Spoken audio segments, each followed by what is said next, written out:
Carol of the Bells.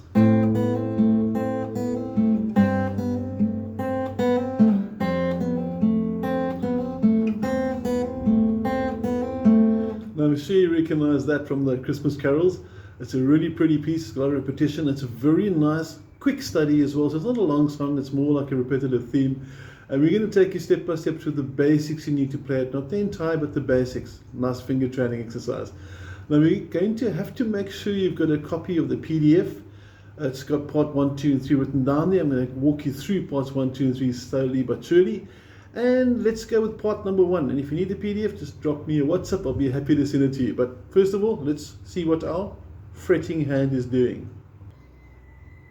The part that I sort of played at the beginning of the video is actually part 2. So we're going to start with a very simple sort of part 1, which is fret number 1, string number 2. And then the next 3 notes are open 1, both on the second string, followed by fret number 2 on the third string. So slow motion, and you repeat it. And I'm actually doing a pull off from the 0 to the 1. So I play the open string, and then I take my first finger and hammer on. So I get that, gives a nice legato or more smoother continuous feel to it. So I'm going to show you left and right hand together so we can see that. And we're going to notice that I'm not using a pick, I'm using my fingers for this.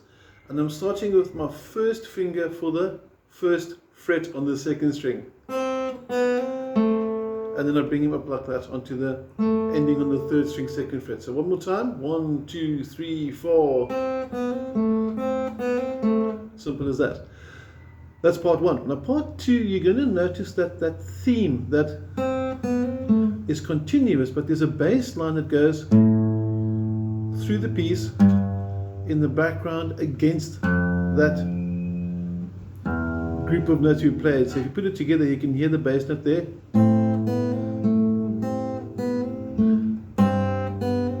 Can you hear that bass note kicking inside there?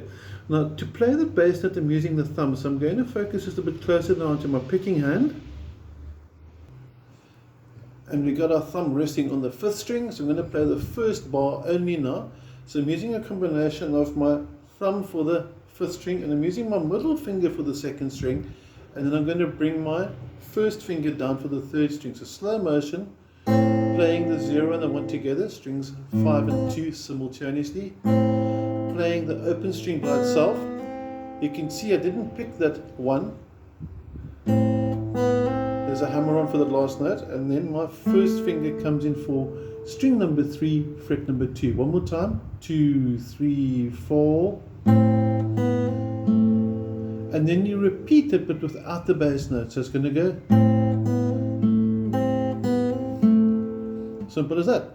When you go to the next bar, which I'll show you now on the fretting hand, all that really changes with my picking hand here is my going from the 5th string to the 6th string. But we're going to see why now when we focus onto the 2nd bar, onto the fretting hand. And there you have it. You can see 2nd bar, my 3rd finger, my ring finger, number 3, is on the 3rd fret of the 6th string. And that's why we mentioned that on our picking hand how to go from the 5th to the 6th string. You can see the 6th string moving there slowly if you look carefully on the video. And it's going to be now strings 6 and 2 happening like that. So you got the same happening that you had from the beginning, but the bass note is changing. So let's listen to the 1st and 2nd bars together, slow motion. 2, 3, 4.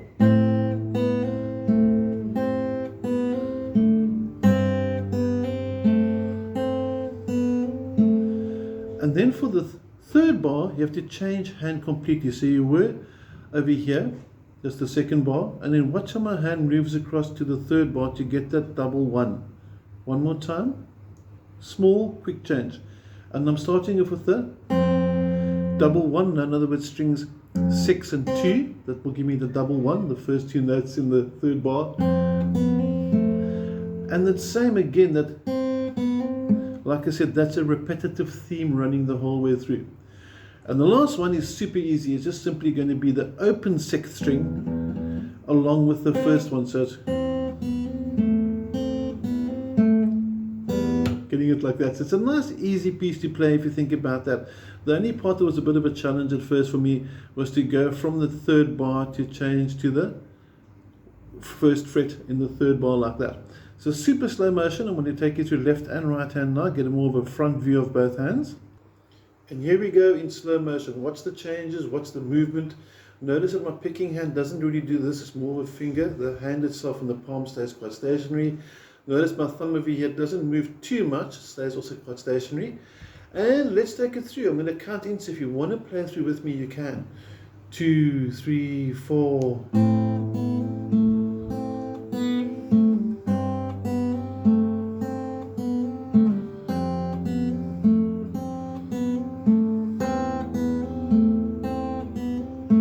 And it's as simple as that. That is part 2 of Carol of the Bells. Now the next part is where a little bit of a variation kicks in. It's quite a pretty piece of the song, but let's have a look at that now. Again, focusing on our fretting hand first. First of all, as we said, our fretting hand starts off similar, but this time you'll notice that on the vertical row there's 0, 1 and another 0. So you're playing 3 strings, 5, 2 and 1 at the same time. So it's, then your ring finger comes in for the 3, open first and onto the 1, so slow motion, and then you cross over to the ring finger to the top. So it's a very similar movement. The only difference is you've got a 3 now on your second string you didn't have before, and that means pinkies have to become involved and silly things like that. And also your picking hand quickly is going to have to use those 2 fingers on the bottom string. So when you start off the first bar, as we mentioned, string 5, 2 and 1, you play them simultaneously, and then you can see the double string there. It's very important we get the double string involved. When you cross over, again the same as you go from the first to the second bar in part 2. Part 3, exactly the same concept. Your thumb goes from the 5th to the 6th, so it's